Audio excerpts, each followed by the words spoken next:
Alright guys, we're back. We have 2 festivals this month, and if it was up to me, honestly, there'd be festival year-round, 365 days, like, there would be a festival at all times if it was up to me. But we have 2 festivals in this month, which I think is fantastic. It's nice for the celebration. We're going to go over the loner decks real quick. There's 3 loner decks. This is basically synchros and fusions. No links. Synchros and fusions.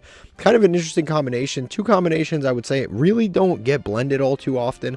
And they hit Nadir Servant, which is like the ultimate card that kind of links fusions and synchros together. So I'm kind of shocked that they hit that, because they really make the 2 summoning mechanics kind of work together. But this is the first loner deck we've got.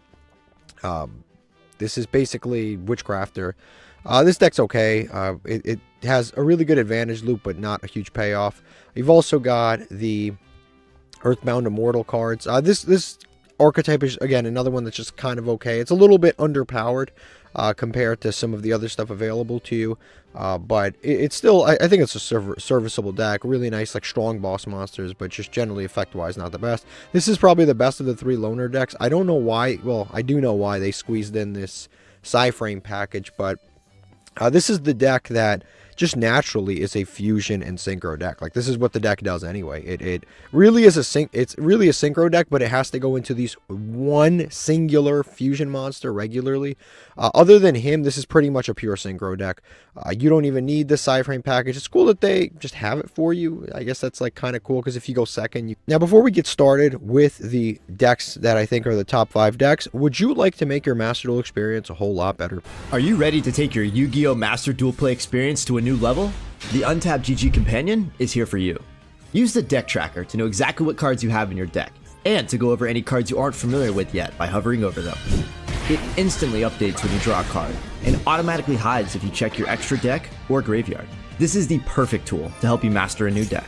The Untapped GG Companion also lets you import decks directly into the game in seconds. Copy any YDK or YDKE deck string, create a new deck in game, click the Start Auto Import button, and let us take the wheel. Once the duel is over, check your win rate on your personal stats page. Brag among your friends and share your decks so they can import them into the game too. Start your path to master today by downloading the Untapped GG Companion at ygom.untapped.gg. Okay, so this is the first deck. It is Illusion. Illusion is actually quite a strong deck. It's basically Illusion with Chimera, which is typically the way that you're always playing Illusion. This deck is pretty much in hit. The only card that got hit is the Sword Knight, and this is the only card. It got limited to 1. Everything else is pretty much at full power. You're not really using any of the synchros in this deck. I know that, like, the point is to blend synchros with fusions. You're not really using any synchros with this particular deck other than Chaos Angel, which is like a synchro that's basically just cheating anyway. It essentially not even a synchro, honestly. It's just this card's like kind of a link monster, pretty much. Like, this, none of this, no one actually summons this the way it's supposed to be summoned. But the cool thing about this deck is, like I said, it's pretty much a full power. You have Super Poly available to you. It's the Super Poly targets in this festival are quite strong, and most decks, I think, are gonna be fusion decks in large. Also, this card, if you don't know what this is, it's Starving Venom, a Predapower Fusion Dragon. It's 1 Dark Fusion and 1 Fusion Monster. This card is an outrageous target as a Super Poly target. Like, really, really strong. If you don't have it, you might want to craft it. If you don't want to use the OR gems, totally understandable. Also, on a side note, if you craft this, you can also play Predaplants, because the rest of the deck is pretty much all SRs anyway. So if you craft this, you can basically have yourself a new deck to play. But the first deck is Illusion. Again, a very, very versatile fusion deck that it has very minimal hit. Next up is Ice Barrier. They straight up didn't touch this deck. This deck is unhit completely. You can make the argument that some of the utility link monsters are hit, but this deck rarely goes into those link monsters anyway. You go into one of the link monsters, like, 1 every, like, 5 games. It's pretty much, this deck is at full power. Nothing at all got hit, and this is a pretty strong, it's a pretty strong, like, synchro deck. It's one of the stronger synchro decks. When you hit all of the really strong synchro decks in the game, this deck becomes one of the top synchro decks. It sets up basically on your opponent's, it basically plays on its own board. It sets up a small board, not really anything too crazy, but it can usually set up, like, the Azurine in addition to the Lancia, Azurine, Sometimes it gets you a free draw off the Coral Dragon, but it can sometimes extend into Risen. But it basically makes a board that's not like that crazy on paper. But then you have the follow-up where your opponent summons anything. You can summon an Ice Barrier, continue to Synchro summon, and then you can go into the Trishula Zero Dragon, banish some stuff, and then you can tag out if you need to into the regular Trishula. So the deck is very resilient, has really, really strong and kind of a powerful engine. Again, totally unhit, and kind of shockingly so it got unhit. Also, it's got some of the Floodgate monsters that can actually make your opponent set cards before they can activate them, and that card is like really, really good in this format, because if everyone's using fusion decks and you can make them set things, you pretty much win the duel anyway. This is the card that I'm talking about. This is the Spellbreaker of the Ice Barrier. It basically is like an anti-spell fragrance on legs. They can't activate spell cards. Yeah, it's basically an anti-spell frag. Can't activate spell cards until the end of your next turn. This is just really good. You can summon this, activate it, and then it basically prevents your opponent from activating spell cards. It's actually better than an anti-spell fragment. They can set them if they want to, but they can't activate them. This is if you go first, you set this up, your opponent straight up cannot play. If they're playing fusion deck, they can't play. They can't. What are they going to do? Branded fusion? Nope. Polymerization? Nope. Super poly? Nope. Nothing. You can't do anything. This is absolutely absurd that this is in this event. Next is swordsoul. I went a little creative on this particular build, but this is like a fusion version of swordsoul. You don't have to do this. You can just play just straight up swordsoul and not include all of these goofy cards. But I did this simply because a lot of these swordsoul cards rely on Tenyis, and Tenyis rely on having link monsters, and link monsters are not really usable in this event. So I just got a little creative, and I included some of the fusion cards. Again, you can remove this entire fusion package out of here if you really wanted to, and just put in the Tenyis anyway, and then just use them to synchro summon, or you can just replace them with Yang Zings, for example. None of that really got hit, so you could just replace them with Yang Zings, or like I said, Tenyis. Take out the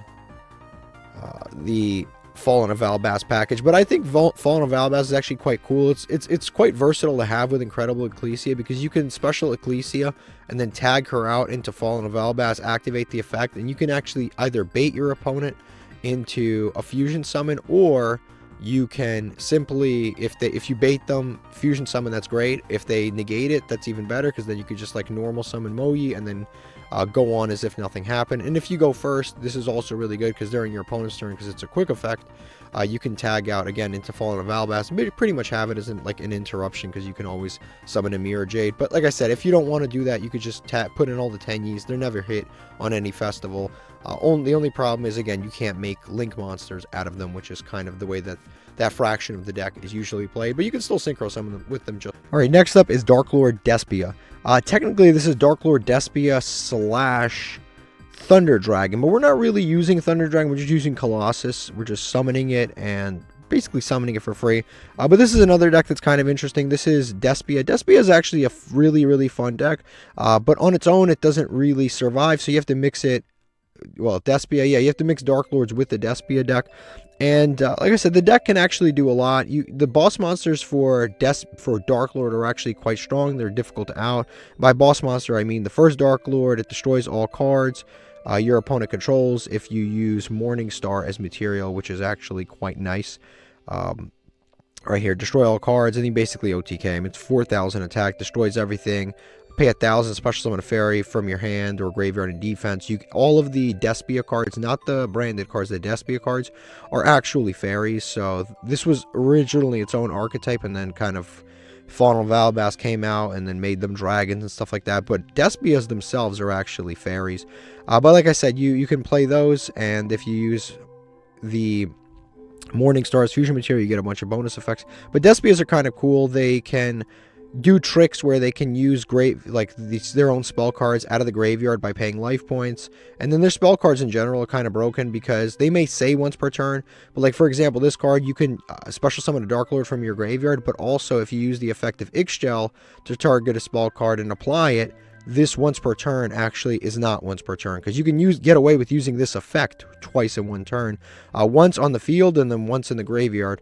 So all of the spells are just kind of broken in that way. Very, very good. And then you have like Superbia. When it's special summon from graveyard, you get a special summon another one. But in general, this deck is kind of cool. Like I said, I also threw in this Nemesis Corridor because this can let you shuffle back a banished card and special summon it. And then when you activate that, you can summon Thunder Dragon Colossus, which is actually quite nice. This is, again, something that's easy to do because there are a lot of ways to banish. Branded in red. This. You can banish stuff with Albion out of the graveyard. There's a lot of different ways in this deck that you can easily banish things, and then you can just shuffle them back and then make an end on whatever you were going to end on, plus Thunder Dragon Colossus, which is kind of cool. Extra deck, same thing, very important. Usually kind of a despia, more despia focused, slightly branded. You know, there's some branded stuff in here, but it's very despia slash a darklord focus. It's, again, this is more despia darklord than it is Fallen of Albaz, because they just work better together. Most of them are fairies. Like I said, very powerful deck, very much a sleeper deck for this event. Okay, and then the last deck we've got here is straight up regular branded. They pretty much didn't hit this deck. I know they put a Luber to 1, but a Luber to 1 doesn't actually mean as much as you think that it means, because a Luber to 1, a Luber, first of all, it used to be semi-limited, and then also branded opening was semi-limited, but now they put branded opening to 3 and a Luber to 1, which is basically 4 Lubers anyway. So we basically have 4 Lubers in the game regardless, and getting into an Aluber through a branded opening is actually better than getting to a Luber without a branded opening, because if you use branded opening, you have protection for your fusion monsters. So it's actually better to get there through a branded opening than it is to just hard open an Aluber. Plus, you don't waste your normal summon, so you can use your normal summon on something like a Blazing Cartesia or Quem, stuff like that. So it actually doesn't even, it's not even really a hit because of the most recent ban list. It really isn't even a hit. It's actually a buff. So that card going to 1 in this event, almost entirely irrelevant. And then, of course, the extra deck is a pretty standard version of the extra deck. We also teched in some ritual monsters. You can go into Chaos Angel. If you pay close attention, Cartesia is actually a tuner because she started off as Incredible Ecclesia, where she was a tuner. And because she's a tuner, you can actually go into Disbatter with a level...